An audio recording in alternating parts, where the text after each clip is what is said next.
अस्सलाम वालेकुम, welcome to my YouTube channel Mao vlogs. और आज मैं आपके साथ शेयर करने लगी हूँ दलिया की रेसिपी की, जो कि मेरी खुद की अपनी रेसिपी है। और मैं इसी से यही होता है कि मैं बच्चों को जब खाना नहीं खा रहे होते तो मैं इनको ये खिला देती होती हूँ। कोशिश करती हूँ कि खाना खा लें, नहीं खाते तो ये नहीं होता कि मतलब कुछ और बना के दिए जो, क्योंकि अक्सर हम काफ़ी ज़्यादा चीज़ें बना के बच्चों को देते हैं तो वो बच्चे खाते भी नहीं और चीज़ें भी ज़ाया जाती हैं। तो मेरे ख्याल से ये है कि अगर आप बच्चे को कोई चीज़ ट्राई वगैरह करवाते हैं तो वो ज़रूर करवाएं, और फिर उसके बाद अगर बच्चे खाना नहीं खाते तो ये दलिया खिला दें। और इससे काम भी बहुत ज़्यादा आसान हो जाता है और बहुत ज़्यादा ईजी रह जाता है। ये आप बना के आप फ्रिज के अंदर एक हफ्ते के लिए आराम से रख सकते हैं। तो इस दलिया के अंदर आप काफ़ी वेरिएशन कर सकते हैं, और आपने कुछ भी मतलब इसके अंदर ऐड करना, कोई भी फल हो या फिर कोई भी मतलब सिरप हो, कोई भी दूध, या फिर जो बाज़ार का सिरप होता है वो भी आप इसके अंदर डाल सकते हैं। कुछ भी आपको मिल जाए तो वो कुछ भी आप इसके अंदर डाल के आप इसको इसका टेस्ट भी चेंज कर सकते हैं, और इसको आप अपनी पसंद से, अपने बच्चे की पसंद से इसको बना सकते हैं सिरेलैक को। तो बस जो मेन रेसिपी है वो है दलिया की। और चलिए अब रेसिपी की तरफ चलते हैं। तो जी हाँ, मैंने दलिया ले लिया था, और सूजी भी मैंने 1/1 की रेशियो से रखी है। और आप सूजी इसके अंदर थोड़ी सी ज़्यादा कर सकते हैं, वो इसलिए कि अगर आपने थोड़ा सा बच्चे को अपने फुलाना है तो आप सूजी थोड़ी ज़्यादा कर सकते हैं। लेकिन बस ये ध्यान में रखें, बच्चे को अगर कॉन्स्टिपेशन का मसला है तो सूजी ज़्यादा ना रखें, इसी मतलब रेशियो के हिसाब से चलें। और बस ये था कि मतलब इसके लिए सिल्वर की पतीली और नॉन स्टिक की पतीली यूज़ करें, स्टील बिल्कुल यूज़ ना करें। और फिर मैंने इसको चूल्हे पे रख दिया था पानी डाल के काफ़ी सारा, और फिर मैं इसको 3 घंटे के लिए पकने दूँगी हल्की आंच पे। और इसके अंदर मैंने घी डाल दिया था, वो जमा हुआ था इसलिए ऐसा है। और इसके अंदर मैंने ऑयल डाल दिया। तो बस इसके बाद मैं इसको पकने के लिए रख दूँगी हल्की आंच पे।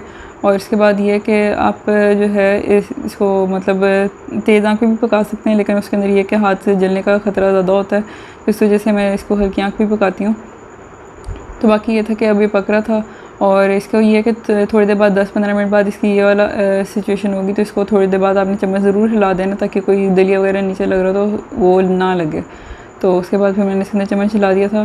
फिर थोड़ी देर बाद फिर मैंने देखा था तो इसकी ये कंसिस्टेंसी थी। अगर आपने इसको 3 घंटे के अंदर कम से कम 4 दफ़ा लाजमी देखना दलिया को जाकर, और 1 दफ़ा चम्मच हिला देना है, जो नीचे लग रहा है उसको मतलब सही कर लेंगे। तो फिर उसके बाद ये है कि वो दलिया के अंदर ही ऐड हो जाएगा और वो दलिया ख़राब नहीं होगा, मतलब ज़्यादा नीचे नहीं लगेगा। तो बस इसके बाद ये पक गया था, मतलब पक रहा था। तो मैंने मतलब ये था कि इसके अंदर काफ़ी ज़्यादा पानी था, और इसके अंदर आपने पानी ज़्यादा नहीं रहने देना। अगर आप पानी ज़्यादा रखेंगे तो मतलब जो हफ्ते के लिए रहता है ना सिरेलैक, वो ज़्यादा जल्दी ख़राब हो जाएगा। तो आपने इसके अंदर बहुत ज़्यादा पानी कम करना है। और मेरे अभी दलिया के अंदर पानी बहुत ज़्यादा था, लेकिन मैंने बाज़ार जाना था तो मैंने इसलिए इसके ऊपर आँख तेज़ कर ली थी। तो अगर आपने आँख तेज़ करनी है तो बहुत ज़्यादा ख्याल रखें इस चीज़ का कि इसके छींटे आपके हाथ पे ना गिरें। और फिर मैंने इसके ऊपर ढक्कन रख दिया था और तेज़ आँख कर दी थी, क्योंकि मैंने जाना था। और इसको थोड़ा सा आपने गाढ़ा ही करना है। इस दफ़ा जो मैंने पकाया था वो थोड़ा सा पतला ही था, लेकिन मैंने फिर उसके बाद ये था कि मतलब यूज़ भी माशाल्लाह अल्लाह का शुक्र है जल्दी जल्दी हो जाता है। तो बस ये था कि अब ये देखें जो चीटे गिरे हैं इससे हाथ की बिल्कुल स्किन उतर जाती है, तो इससे बहुत ज़्यादा ख्याल रखें। अगर आप तेज़ आँख पे पकाएं, नहीं तो 3 घंटे के लिए बस इसको पकने रख दें तो बस पक जाएगा, तो काम आसान है खैर से। तो बस ये था कि अब ये दलिया पक रहा था। और इसके बाद मैं जब बाज़ार गई थी तो मैं फिर जब बाज़ार से आई हूँ तो दलिया की जो कंसिस्टेंसी थी इससे ज़्यादा गाढ़ा होना चाहिए दलिए को। तो मैं अब ये पक रहा था तो मैं इसको छोड़ के फिर चूल्हा बंद करके मैं चली गई थी बाज़ार। और फिर अभी ये देखें, ये वाला इसका ये मैं जब ठंडा हो गया था तो इसकी ये कंसिस्टेंसी थी। इससे ज़्यादा गाढ़ा होना चाहिए, मतलब जब आप इसको चूल्हे को बंद करें ना, इससे ज़्यादा गाढ़ा होना चाहिए। तो फिर उसके बाद ये कि फ्रिज के अंदर रह सकते हैं आराम से। फिर ये एक मैंने फुटेज डाली इसके अंदर कि मैं 2 मिनट इसको दलिया को गर्म करती हूँ ओवन के अंदर।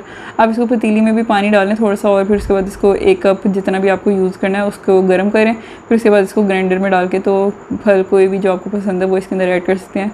तो मैं तकरीबन इसके अंदर जो मैं अभी डाल रही हूँ वो 2 केले और 1 कप सिरेलैक गर्म करके और 1 चम्मच चीनी डाल रही हूँ, और 1 कप ही पानी मैंने इसके अंदर डाला है। तो वो माशाल्लाह जो है वो तीनों बच्चों का सिरेलैक इसके अंदर रेडी हो जाता है। और ये बहुत ज़्यादा कन्वीनियंट है और बहुत ज़्यादा अच्छी रेसिपी है मतलब मेरे ख्याल से। और मुझे बहुत ज़्यादा सुकून है इससे, जो सही बात है कि मतलब कम बजट के अंदर अच्छे से अच्छा क्वालिटी का खाना बच्चों को घर में मिल जाता है, तो मुझे बहुत अच्छा लगता है, जो सही बात है इसकी। और फिर उसके बाद मैं इसको ग्राइंड कर लूँगी। फिर उसके बाद मैं इसको जिस डम्पी से मैं बड़ों को खाना खिलाती हूँ, क्योंकि मेरे बड़े बच्चे जो हैं वो खाना बिल्कुल भी शौक़ से नहीं खाते, तो उनको मुझे ज़बरदस्ती खिलाना पड़ता है इस में डाल के। और जो छोटी है वो माशाल्लाह खा लेती है, तो मैं उसको कटोरी में खिलाती हूँ और फिर वो कटोरी में खा लेती है। पहले मैं सिर्फ सूजी बॉईल करके फिर वो सेरेलैक बनाती थी और वो ज़ैनब से की उससे सेहत भी बहुत ज़्यादा अच्छी थी, लेकिन उसका टेस्ट इतना ज़्यादा मज़े का नहीं था। और मैं इसको इस तरह पकाती हूँ तो इसका टेस्ट बहुत अच्छा है और मैं इसी तरह भी इन बच्चों को खिलाती हूँ।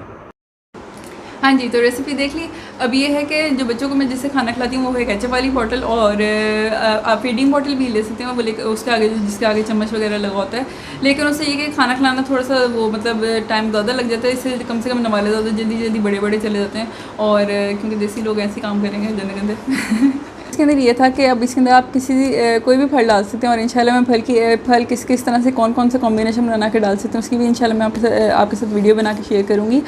तो ये था कि इसकी मैं बच्चों को खाना इस बॉटल से खिलाती हूँ। ये है लाइन स्टार वालों की बॉटल, ये बहुत ज़्यादा अच्छी रह जाती है। इनका प्लास्टिक अच्छा है, और आप कोशिश करें जो भी बॉटल है उसका प्लास्टिक अच्छा हो बॉटल का। और मैं इससे केचप वाली बॉटल से खाना इसलिए खिलाती हूँ क्योंकि नवाले से ज़्यादा बड़े बड़े और अच्छे अच्छे डल सकते हैं। क्योंकि अगर आप फीडिंग बॉटल लेते हैं तो फीडिंग बॉटल्स के आगे जो स्पून लगा होता है वो थोड़ा सा छोटा होता है, वो छोटे बच्चों को खाना खिलाने के लिए होता है। लेकिन अगर आपके बड़े बच्चे खाना नहीं खा रहे तो आप ये केचप वाली बॉटल यूज़ कर सकते हैं, और मैं अक्सर यही यूज़ करती हूँ। बच्चे का खाना नहीं खाते, उनकी पसंद का खाना नहीं बना, तो मैं कोशिश करती हूँ कि मैं उनको सेरेलैक ही बना के दे दूँ, वो ज़्यादा बेहतर रह जाते हैं मेरे लिए। और आप भी इस तरह कर सकते हैं अगर, क्योंकि अक्सर ऐसा होता है कि बच्चों को एक खाना बना के दो वो नहीं खाते, दूसरा खाना बना के तो वो नहीं खाते, तीसरा बना के दो तो वो नहीं खाते, तो इससे खाना भी बहुत ज़्यादा ज़ाया होता है। तो ज़बरदस्ती तो खैर माएँ हर दफ़ा ही कोशिश करती हैं कि ज़बरदस्ती कुछ ना कुछ खिला दें। तो अगर आपने ज़बरदस्ती खिलाना है तो आप इसको एक दफ़ा ज़रूर ट्राई करें, और ज़बरदस्ती खिलाएं, बेशक प्यार से खिलाएं, जिस तरह मर्ज़ी है, अब आपकी मर्ज़ी है। और ये है कि अगर आपने ये वाले सेरेलैक छोटे बच्चों को देना है, मतलब 6 महीने से आप खिला सकते हैं, तो आपने ये कोशिश करनी है कि आप बच्चे को सिर्फ शुरू में बनाना वाला ही दें और एक टाइम दें। और ये आप सेरेलैक दिन में 3 दफ़ा भी खिला सकते हैं बच्चे को, और 2 दफ़े भी खिला सकते हैं। और अगर आपको मेरी रेसिपी पसंद आई हो तो लाइक ज़रूर कर दीजिए, और सब्सक्राइब करना ना भूलिएगा, अगर किया हुआ है तो दोबारा बटन ना दबाइएगा। और बस ये है कि मुझे दुआ में याद रखिए, और अपना बहुत ज़्यादा ख्याल रखिए। अल्लाह हाफ़िज़।